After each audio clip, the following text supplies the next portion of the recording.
নমস্কার বন্ধুরা, পিয়ালি রান্নাঘরে সবাইকে স্বাগত জানিয়ে আজ ঘরোয়াভাবে কোনো রকম ছানা ছাড়া বেগ রসগোল্লা বানাবো। তো চলো শুরু করি।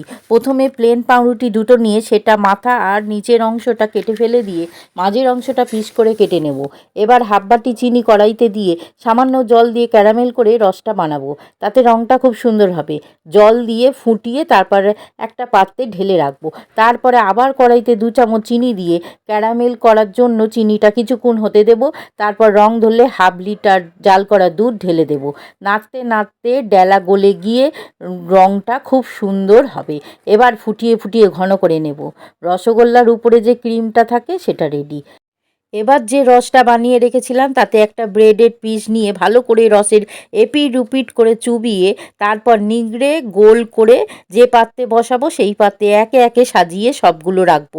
তারপরে ক্ষীরটা বানালাম সেটা উপর থেকে ভালো করে ছড়িয়ে দেব যাতে ভেতর পর্যন্ত ঢুকতে পারে। তারপরে গ্যাসে প্রেসার কুকার বসিয়ে তাতে স্ট্যান্ড বসিয়ে ফ্রিহিট করে এবার বাটিটা বসিয়ে দেব। তারপরে গার্ডার আর সিটিটা খুলে বন্ধ করে 30 মিনিট বেক করতে দেবো। 30 মিনিট পর দেখো কি সুন্দর হয়েছে। এত সুন্দর খেতে হয়েছিল, নরম তুলতুলে। আর যাকে খাওয়াবে না বলে দিলে বুঝতেই পারবে না। ভালো লাগলে পাশে থেকো বন্ধুরা।